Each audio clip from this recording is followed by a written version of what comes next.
السلام علیکم ورحمۃ اللہ وبرکاتہ۔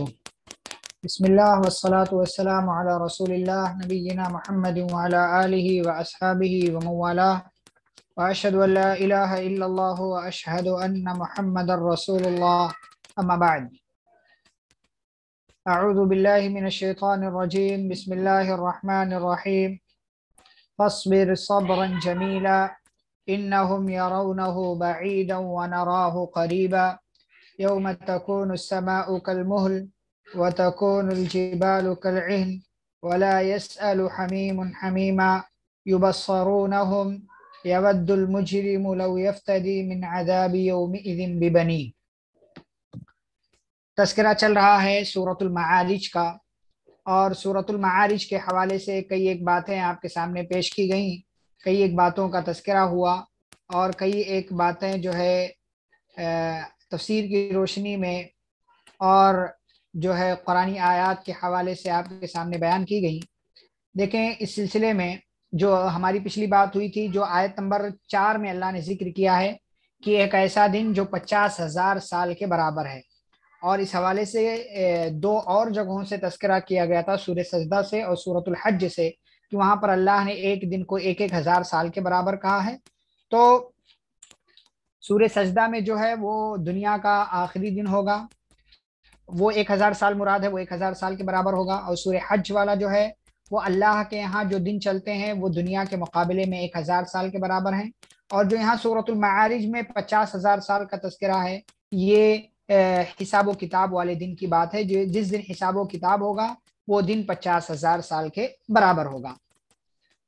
اب اس کے بعد جو لوگ قیامت کا انکار کرتے ہیں اور جو لوگ پیارے رسول صلی اللہ علیہ وسلم کو تکلیف دیتے ہیں اور ان کے تعلق سے طرح طرح کی باتیں کہتے ہیں، تو ایسے لوگوں کو سامنے رکھ کر کے اللہ رب العالمین اب پیارے نبی صلی اللہ علیہ وسلم کو کیا کہتے ہیں، آگے دیکھیں آیت نمبر 5 سے۔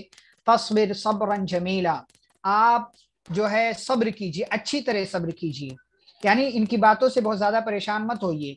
پھر اس کے بعد اللہ کہتے ہیں انہم یرونہ بعیدا، وہ لوگ اس کو دور دیکھتے ہیں، کس کو؟ یعنی عذاب کو کہہ لیں یا قیامت کو کہہ لیں، وہ لوگ اس کو دور دیکھتے ہیں، اور دور دیکھنے سے مراد یہ ہے کہ اس کو ناممکن سمجھتے ہیں اپنے لیے، کہ ہمارے لیے یہ چیز ناممکن ہے، یا قیامت کا آنا ناممکن ہے۔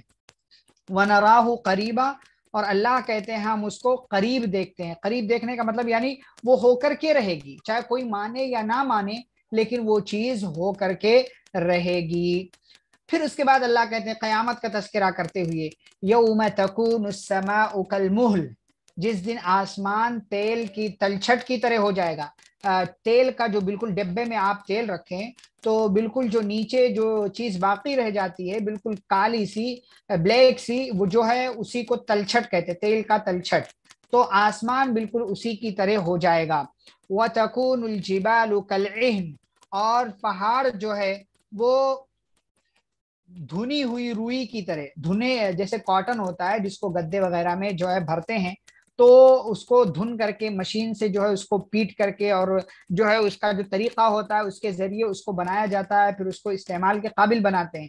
تو ایسے ہی اللہ کہتے ہیں وَتَكُونُ الْجِبَالُ كَالْعِهْنِ، اور پہاڑ جو اتنا بھاری بھرکم ہوتا ہے وہ دھنی ہوئی روئی کی طرح ہو جائے گا، یعنی اس کی کوئی حیثیت نہیں ہوگی۔ پھر اس کے بعد ایک قیامت کے تعلق سے ایک بہت عجیب و غریب چیز اللہ نے بیان کی ہے، دیکھیں کیا کہتے ہیں اللہ آگے، وَلَا يَسْأَلُ حَمِيمٌ حَمِيمًا، کوئی جگری دوست، حمیم کہتے ہیں جگری دوست کو، کوئی جگری دوست کسی کے کام نہیں آئے گا، کوئی جگری دوست کسی بھی جگری دوست کے کام نہیں آئے گا۔ یُبَصَّرُونَهُمْ، کوئی سوال نہیں کرے گا، ولا یعنی وہ دن ایسا ہوگا جس دن کیا کیفیت ہوگی اللہ رب العالمین بتا رہے، جو اس سے پہلے بھی کئی بار باتیں آئی، سورہ حاقہ میں بھی بات آئی، اس سے پہلے بھی۔ تو پہلے تو اللہ نے کہا آسمان تیل کی تلچھٹ کی طرح ہو جائے گا، یعنی بالکل دھواں دھواں سا، اور پہاڑ جو ہے روئی کی طرح اڑیں گے۔ پھر قیامت قائم ہو جائے گی تو کوئی دوست جو ہے کسی دوست کو نہیں پوچھے گا، یعنی آج دنیا کے اندر جو دوستیاں ہوتی ہیں تو یہ دوستیاں کوئی کام نہیں آنے والی ہیں، اور سارے لوگ جو ہے وہ اس دن پریشان ہوں گے، اس دن عجیب و غریب حالت کے اندر ہوں گے۔ یبصرونہم، اللہ کہتے ہیں وہ دکھائے جائیں گے، ایک دوسرے کو دکھائے جائیں گے، یعنی سب ایک دوسرے کو دیکھ رہے ہوں گے۔ یود المجرم لو یفتدی من عذاب یومئذ ببنیہ، مجرم چاہے گا، ودہ یودو مطلب چاہنا، خواہش کرنا، یا اسی سے ودود ہے. یود المجرم، مجرم چاہے گا، خواہش کرے گا، لو یفتدی من عذاب یومئذ ببنیہ، کہ کاش وہ فدیے میں دے دے، یعنی بدلے میں دے دے، من عذاب عذاب سے، یومئذ اس دن، کس کو دے دے؟ ببنی اپنے بیٹے کو، یعنی وہ چاہے گا کہ اس کے بدلے اس کے بیٹے کو عذاب دیا جائے. وصاحبتہ، اور اپنی بیوی کو، یعنی اپنی بیوی کو بدلے میں دینا چاہے گا. واخیہ، اپنے بھائی کو دینا چاہے گا. وفصیلتہ التی تؤویہ، اور اپنے رشتہ دار کو، اپنے کنبے کو، اپنے قبیلے کو، التی تؤویہ، کی جو کنبہ، جو قبیلہ اس کو پناہ دیتا تھا، یعنی مصیبت میں جو خاندان اس کے کام آتا تھا، اسی خاندان کو یہ چاہے گا کہ خاندان والوں کو عذاب ہو جائے اور مجھے چھوڑ دیا جائے، یعنی میرے بدلے خاندان والوں کو عذاب ہو جائے. پھر اس کے بعد یہ بھی خواہش کرے گا، وَمَن فِي الْأَرْضِ جَمِيعًا ثُمَّ يُنْجِيهِ، اور زمین کے تمام لوگوں کو وہ بدلے میں دینا چاہے گا. ثم ینجی، پھر یہ چاہے گا کہ اسے نجات مل جائے، وہ نجات پا جائے. تو یہ مجرم کی جو ہے خواہش ہوگی، اور یہ مجرم کی آرزو اور تمنا ہوگی، جس کو اللہ نے ذکر کیا ہے کہ مجرم چاہے گا کہ اس کے بدلے اس کے بیٹے کو، اس کی بیوی کو، بھائی کو، رشتہ دار کو، جو رشتہ دار اس کو پناہ دیتے تھے، اور زمین کے تمام لوگ جو ہے، تمام لوگوں کو، یعنی اس کا بس نہیں چلے گا، اس کا کنٹرول نہیں چلے گا، ورنہ مطلب جو ہے کسی نہ کسی کو فدیے میں، بدلے میں دے کر کے وہ اپنے آپ کو عذاب سے نجات دلا لیتا. تو اللہ، لیکن ماجرا کیا ہوگا؟ یعنی یہ سارے لوگ کسی کو کسی کی نہیں پڑی ہوگی، بلکہ سب کو صرف اپنی اپنی فکر ہوگی، کیسے میں بچ جاؤں، کیسے میں بچ جاؤں، کیسے میں بچ جاؤں. یہاں تک کہ انسان دنیا کے اندر جو اس کی محبوب ترین چیزیں ہوتی ہیں، یعنی جس کا اللہ نے یہاں پر ذکر کیا ہے، ان تمام چیزوں کو وہ بدلے میں دے کر کے عذاب سے نجات پانا چاہے گا. لیکن ماجرا کیا ہوگا؟ کلا، اللہ کہتے ہیں ہرگز نہیں، کبھی نہیں. انہا لظا، یعنی ایسا جو مجرم خواہش کرے گا نا، ایسا بالکل نہیں ہوگا. انہا لظا، بے شک وہ شعلے والی آگ ہے، یعنی جہنم کا اللہ تذکرہ کر رہے ہیں، اور جہنم کی شدت اور جہنم کی گرمی وغیرہ کا تذکرہ کر رہے ہیں. یہ جو جہنم ہے نا، یہ شعلے والی آگ ہے، اسی لیے جہنم کا ایک نام لظا بھی ہے. لظا، لام زا اور یا، لظا، یہ جہنم کا نام ہے. یہ جہنم جو ہے بہت زیادہ جو ہے شعلے والی ہے، شعلے والی آگ والی، یعنی جیسے شعلہ بھڑکتا ہے، آگ جو ہے بھڑکائی جاتی ہے، ویسے یہ آگ بھی ہے. اور کتنی بھیانک آگ ہے، کتنی بھڑکی ہوئی آگ ہے. نزاعۃ للشوا، جو چمڑی کو ادھیڑ دینے والی، منہ کی کھال کو اور سر کی کھال کو کھینچ کر لانے والی. نزاعۃ للشوا، جو منہ اور جو ہے سر کی کھال، اس کی چمڑی کو ادھیڑ دینے والی ہے، یعنی جلا کر کے راکھ کر دے گی، اور انسان صرف ہڈیوں کا ڈھانچہ رہ جائے گا. پھر اللہ کہتے ہیں تدعو من ادبر وتولا، تدعو من ادبر وتولا، یہ جہنم کی آگ پکارے گی کس کو؟ من ادبر، جس نے پیٹ پھیرا، یعنی جس نے اللہ کے حکم سے منہ موڑا.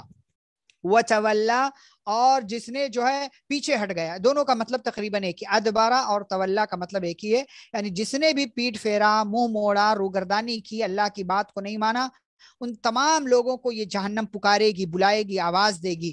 وجمع فاوعى، اور اس کو بھی بلائے گی جو جمع کرتا ہے، فاوعى پھر سمیٹ کر کے رکھتا ہے. یعنی ایسے تمام لوگوں کو جو یعنی اللہ کی بات نہیں مانتے ہیں، یا اللہ تبارک و تعالیٰ کے دیے ہوئے مال کو اللہ کے راستے میں خرچ نہیں کرتے، بلکہ جمع کر کے سمیٹ کر کے رکھتے ہیں، تو ایسے تمام لوگوں کو جہنم جو ہے پکارے گی. یہاں پر یہ بھی دیکھے بات پتہ چلتی ہے کہ جو لوگ زکوٰۃ کا مال نہیں دیتے ہیں، یعنی جو نصاب تک پہنچ گیا ہے پھر بھی اللہ کے راستے میں خرچ نہیں کرتے ہیں، تو ایسے لوگوں کو بھی جہنم وہاں پر پکارے گی. پھر اس کے بعد اب اللہ رب العالمین کہتے ہیں، دیکھیں قیامت کا تذکرہ کرنے کے بعد، جہنم کی آگ کا تذکرہ کرنے کے بعد، اب اللہ انسان کی فطرت بتاتے ہیں. ان الانسان خلق ہلوعا، یہ جو وجمع فاوعى جو آیت نمبر 18 میں اللہ نے بات بیان کیا نا، کہ انسان جمع کرتا ہے پھر سمیٹ کر کے رکھتا ہے. کیوں ایسا کرتا ہے وہ؟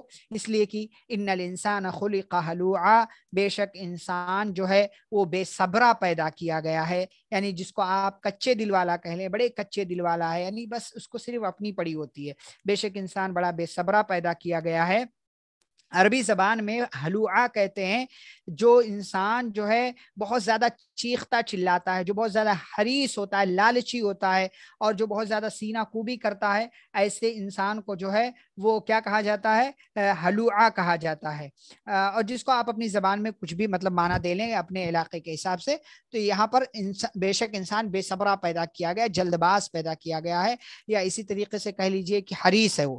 اذا، اور کتنا بڑا حریص ہے؟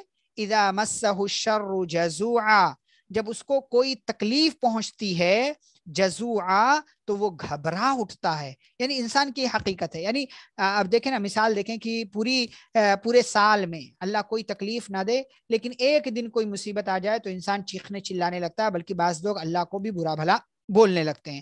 تو اذا مسہ الشر جزوعا، جب اس کو کوئی تکلیف پہنچتی ہے تو گھبرا اٹھتا ہے۔ وَإِذَا مَسَّهُ الْخَيْرُ مَنُوعًا، اور جب اس کو کوئی خیر پہنچتا ہے، کوئی بھلائی پہنچتی ہے، یا یوں کہہ لیجئے اس کو مال جب ملنے لگتا ہے تو کیا کرتا ہے؟ منوعا، وہ روک لیتا ہے، منع کرتا ہے، یعنی اس کو اللہ کے راستے میں خرچ نہیں کرتا ہے، بلکہ منع کرتا ہے، یعنی بخیلی کرنے لگتا ہے، اس مال کا صحیح استعمال نہیں کرتا ہے۔ الا المصلین، سوائے ان نمازیوں کے۔ اب دیکھیں یہاں پر جو اس سے پہلے تذکرہ ہو رہا تھا کہ جہنم پکارے گی، کس کو پکارے گی؟ جو پیٹ پھیرتا ہے، جو منہ موڑتا ہے، جو مال جمع کرتا ہے، جو اس کو سمیٹ کر کے رکھتا ہے، ان تمام کو پکارے گی۔ اور پھر انسان کی فطرت اللہ نے بیان کی، ہاں الا المصلین، وہ لوگ جو نماز قائم کرتے ہیں، اور ان کے اندر آگے کئی ایک صفات اللہ ذکر کرے، ان کے اندر جو ان تمام جو یہ صفات جن تمام لوگوں کے اندر ہوگی، ان کو جہنم پکارے گی نہیں۔ اور ان کے اندر یہ انسان جو ہے مطلب وہ ایسا نہیں کرتے ہیں کہ جب ان کو کوئی تکلیف پہنچتی ہے تو وہ گھبرا اٹھتے ہیں، جزا فضا کرتے، چیختے چلاتے ہیں۔ یہ وہ نمازیوں کا معاملہ نہیں، بلکہ عام انسانوں کا یہ معاملہ ہے کہ انسان جو ہے بے صبرا ہے، اور تکلیف پہنچے تو چلاتا ہے، اور جب مل جائے اس کو اللہ کی طرف سے نعمت ملتی ہے تو اس میں بخیلی کرنے لگتا ہے۔ الا المصلین، سوائے ان لوگوں کے جو نمازی ہیں، سوائے ان نمازیوں کے۔ اب کون سے نمازی ہیں، ان کی کیا صفات ہیں؟ اچھا، یہاں پر المصلین سے مراد ہے ایمان کامل والا ہے، ایمان کامل، ورنہ مصلی کس کو کہتے ہیں؟ صرف نماز پڑھنے والے کو۔ اگر صرف نماز پڑھنے والے کی بات ہوتی تو اللہ آگے کئی ایک صفات نہیں ذکر کرتا۔ یہاں مصلین سے مراد جو ہے وہ پکا سچا، یعنی مکمل ایمان والا بندہ ہے، مکمل ایمان والا بندہ ہے۔ اس لیے کہ، اور یہاں پر دیکھیں اس سے نماز کی اہمیت بھی معلوم ہوتی ہے کہ نماز کی اتنی اہمیت ہے کہ اللہ نے اس کو ایمان کے مقابلے میں لا کر کے بتایا ہوا ہے۔ الا المصلین، مراد الا المؤمنین ہے، مراد الا المؤمنین ہے۔ ان کے اندر یہ کمزوریاں نہیں ہوتی جو پیچھے اللہ نے بیان کیا، بلکہ اس کے اپوزٹ میں وہ ان کے اندر کئی ایک بیسٹ کوالٹیز ہوتی ہیں جو اللہ نے آگے ذکر کیا۔ کیا کیا کوالٹیز ہیں، کیا کیا خوبیاں ہوتی ہیں ان کی؟ الذین هم علی صلاتهم دائمون، سب سے پہلی صفت کیا ہے؟ سب سے پہلی صفت کہ وہ اپنی نمازوں پر ہمیشگی برتتے ہیں، یعنی جو نماز ہمیشہ پڑھتے ہیں، ہمیشہ نماز پڑھتے ہیں، کوئی جو ہے ان کے یہاں بہانہ نہیں ہوتا، کوئی بیماری ہو، مصیبت ہو، پریشانی ہو، کسی طرح کی کوئی بات ہو، ہر صورت میں وہ نماز ادا کرتے ہیں۔ یہ پہلی صفت۔ دوسری صفت، والذین فی اموالہم حق معلوم، جو اپنے مال میں مقررہ حصہ دیتے ہیں، مقررہ حصہ، یعنی جو اگر زکوٰۃ کا مسئلہ ہے تو زکوٰۃ 2.5% دینا ہے، تو وہ جو ان کے مال میں حق بن رہا ہے غریبوں کا، یا جس کا بھی، جس کو اللہ نے ذکر کیا ہے، تو وہ اپنے مال کا وہ حق جو ہے وہ مستحقین تک پہنچاتے ہیں۔ اب یہ کس تک پہنچانا ہے؟ للسائل والمحروم، کس کو دیتے ہیں؟ مانگنے والے کو بھی اور محروم کو بھی۔ محروم کس کو کہتے ہیں؟ محروم وہ شخص کہ جو مطلب یا تو جو مانگتا نہ ہو، السائل کا مطلب مانگنے والا، محروم جو مانگتا نہ ہو۔ یہ محروم کا یہ مطلب بھی ہے کہ جس کے پاس مال تھا لیکن کسی مصیبت کی وجہ سے وہ مال اس کے پاس سے ختم ہو گیا، کوئی بیماری آ گئی وہ مال ختم ہو گیا، کوئی آفت آ گئی، اس کی دکان جل گئی، اس کا گھر جل گیا، اس کا جو ہے اس کا بینک جو ہے وہ کرپشن کا شکار ہو گیا، یا جس کی بھی وجہ سے، تو ایسے تمام لوگوں کو، مانگنے والوں کو بھی اور محروم کو بھی، یہ لوگ اپنے مال میں مقررہ حصہ دیتے ہیں۔ مقررہ حصہ اس میں فرض زکوٰۃ بھی ہو سکتی ہے اور عام صدقے بھی۔ فرض زکوٰۃ مانیں گے تو 2.5%، عام صدقات مانیں گے تو اس کی مرضی جتنا وہ دینا چاہے اللہ کے راستے میں وہ دیتا ہے. یہ دوسری صفت تھی.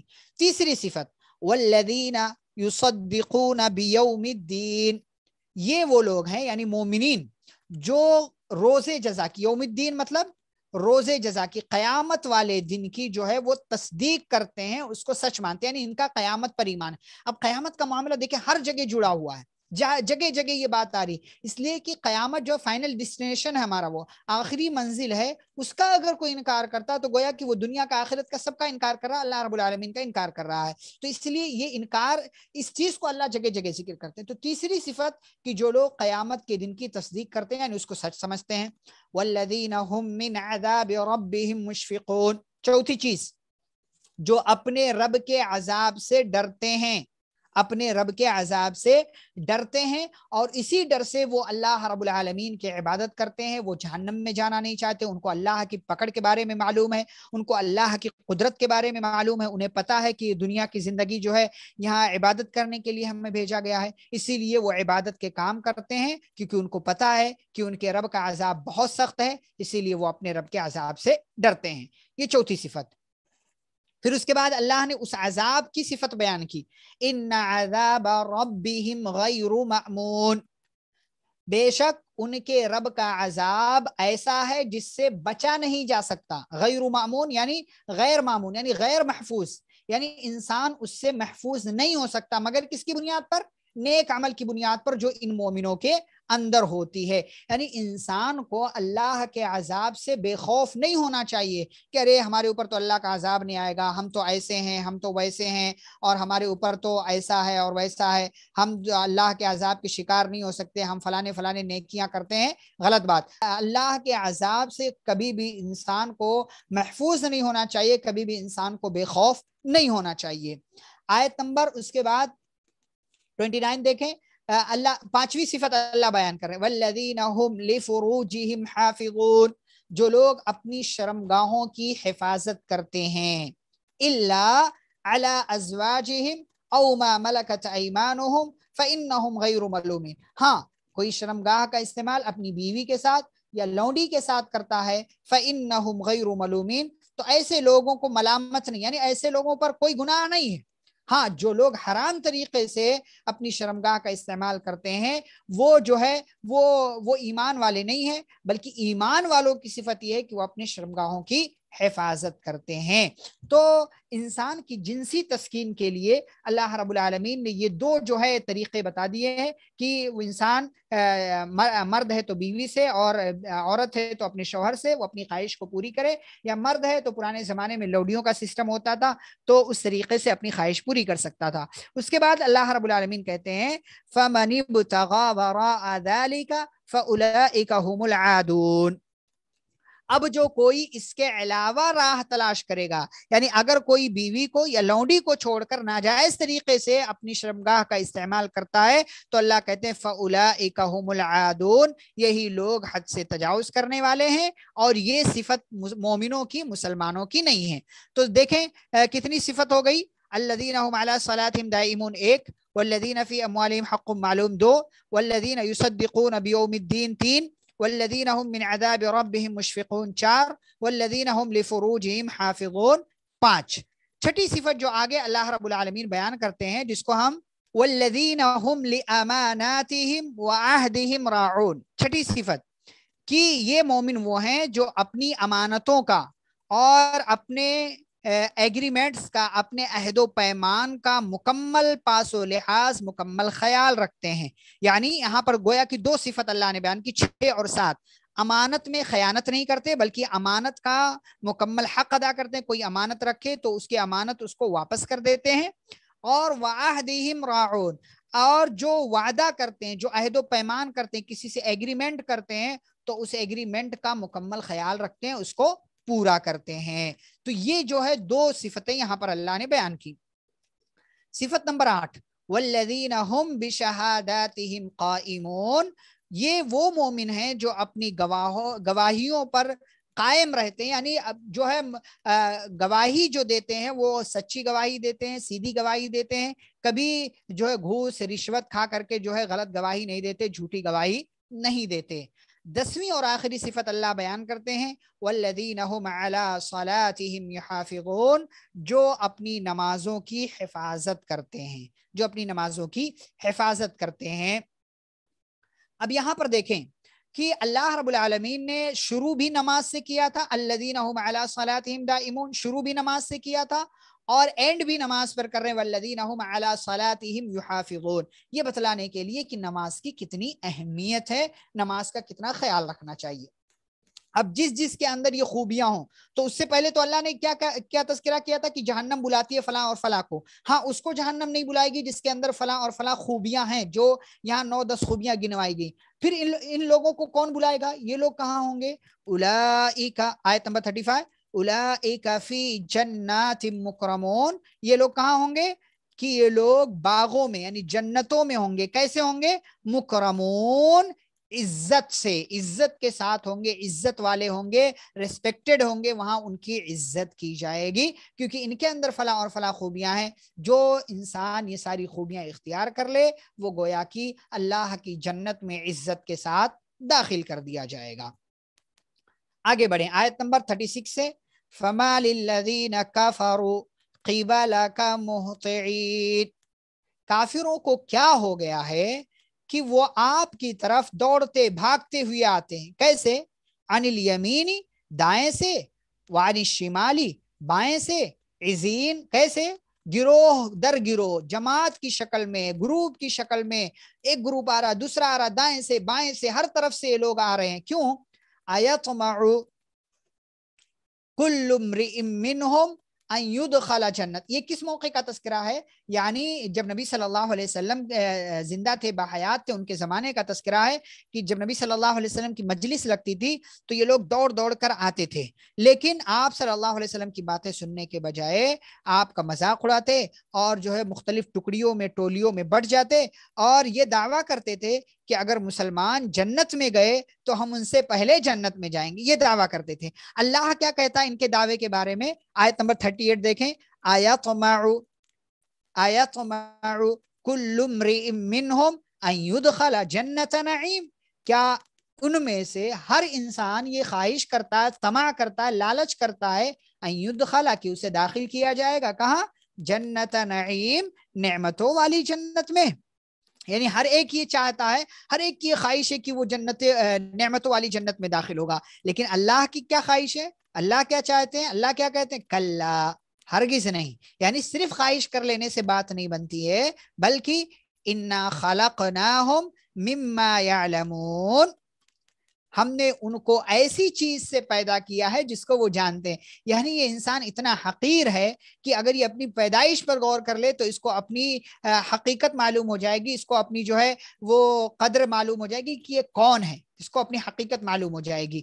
تو اللہ کہتے ہیں نہیں ہرگز نہیں، ایسا نہیں ہوگا، خواہش کر لینے سے بات نہیں بنتی، بلکہ انسان کو خود اپنی تخلیق پر، اپنی پیدائش پر غور کرنا چاہیے۔ پھر اس کے بعد اللہ کہتے ہیں، یعنی مطلب کہنے کا مطلب یہ ہے کہ یعنی اللہ نے جواب نہیں دیا بلکہ صرف کلا کہہ دیا، ہرگز نہیں، ایسا نہیں ہوگا۔ یعنی ایک طرف ایمان والے ہوں اور ایک طرف کافر انسان ہو، تو ایمان والا تو ایمان کے بدلے جنت میں جائے گا، لیکن کافر کیا صرف خواہش کر لینے کی بنیاد پر جنت میں جائے گا؟ ہرگز نہیں، یہ اللہ کے انصاف کے اور اللہ کے عدل کے خلاف ہے، ایسا تو بالکل بھی ممکن نہیں ہے۔ بلکہ اللہ نے کہا کافر کو، یعنی انسان کو یا جو بھی کفر کرتا ہے اس کو خود اپنی تخلیق پر غور کرنا چاہیے کہ وہ کتنے حقیر نطفے سے پیدا کیا گیا ہے، پھر یہ تکبر کیوں کرتا ہے؟ یعنی یہ اتنا گھٹیا، اتنا معمولی ہے اور پھر یہ تکبر کرتا اللہ کے سامنے، اللہ کی باتوں کے تعلق سے۔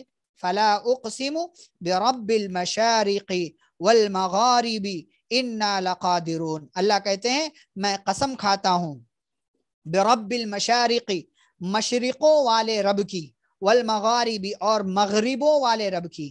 دیکھیں مشرق اور مغرب، مشرق ایسٹ اور مغرب ویسٹ، اب ایسٹ اور ویسٹ تو ایک ہی ہے لیکن اللہ نے یہاں پر پلورل یوز کیا، مشارق کہا، مشرق کی جمع مشارق اور مغرب کی جمع مغارب، تو کیا کئی ایسٹ اور ویسٹ ہیں؟ مشرق کا ایک مطلب ہوتا ہے سورج نکلنے کی جگہ اور مغرب کا مطلب ہوتا ہے سورج ڈوبنے کی جگہ۔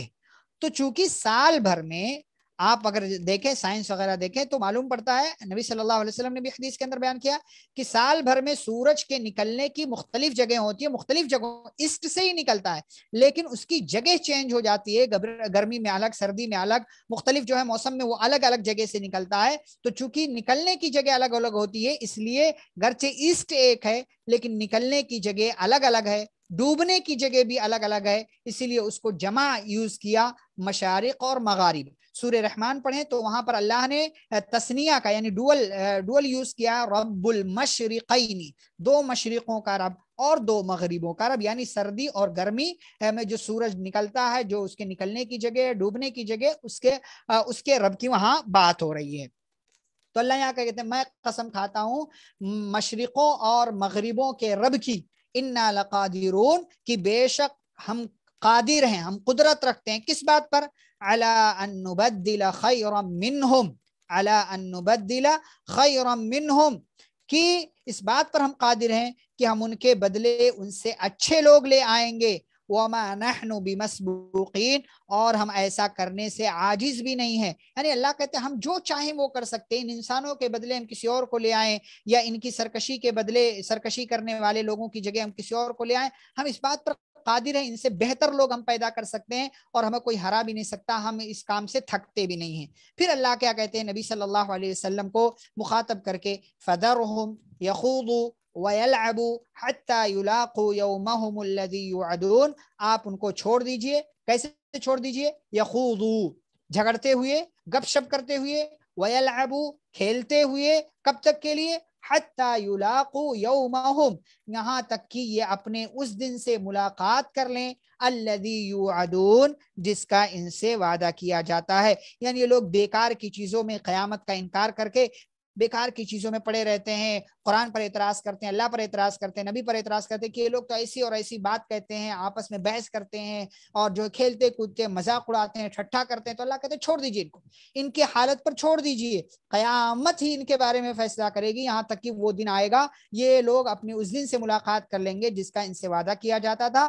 پھر وہ دن کون سا ہوگا؟ اللہ کہتے ہیں یوم یخرجون من الاجداث سراعا، جس دن یہ قبروں سے دوڑتے ہوئے نکلیں گے، کأنہم الی نصب یوفضون، گویا کہ یہ کسی چیز کی طرف تیزی سے بھاگتے ہوئے جا رہے ہوں۔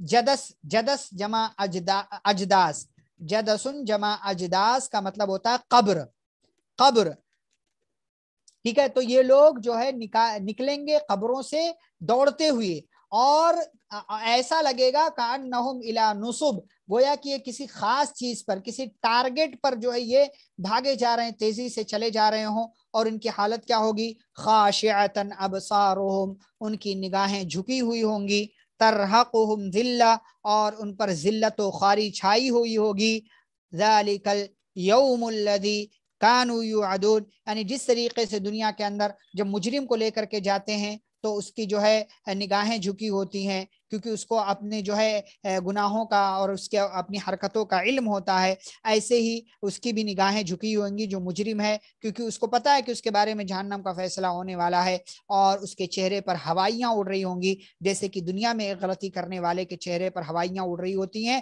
اللہ کہتے ہیں ذالک الیوم الذی کانوا یوعدون، یہی وہ دن ہے جس کا ان لوگوں سے وعدہ کیا جاتا تھا، یعنی رسولوں کے ذریعے، کتابوں کے ذریعے بار بار سمجھایا گیا، بتایا گیا، کہا گیا کہ قیامت آنے والی ہے، آنے والی ہے، آنے والی ہے۔ تو یہی وہ دن ہے جس دن یہ مجرموں کی یہ حالت ہوگی اور مومنوں کی وہ حالت ہوگی جو اوپر بیان کی گئی۔ اس طریقے سے سورۃ المعارج مکمل ہوئی۔ چلیں پھر آگے بڑھتے ہیں۔ آگے سورہ نوح ہے۔ نوح علیہ السلام کا اس سورہ کے اندر مکمل تذکرہ ہے۔ میں آج کی مجلس میں آپ کو خلاصہ بتا دوں، پورا واقعہ بتا دوں آپ کو، اس کے بعد انشاءاللہ کل ہم جو ہے ترجمہ دیکھ لیں گے، کہ کسی طریقے کی اور بات رہے گی تو وہ دیکھ لیں گے، اور اس کے بعد کی سورہ جو ہے سورۃ الجن، وہ انشاءاللہ ہم مطالعہ کر لیں گے۔ تو دیکھیں نوح علیہ السلام جو ہے اللہ نے ان کو نبی اور رسول بنا کر کے ان کی قوم کی طرف بھیجا۔ کتنے سال رہے؟ 950 سال۔ 950 سال، جیسا کہ اللہ نے سورۃ العنکبوت کی پارہ نمبر 20 میں ایک جگہ ذکر کیا ہے، وَلَقَدْ أَرْسَلْنَا نُوحًا إِلَىٰ قَوْمِهِ فَلَبِثَ فِيهِمْ أَلْفَ سَنَةٍ إِلَّا 50 عَامًا،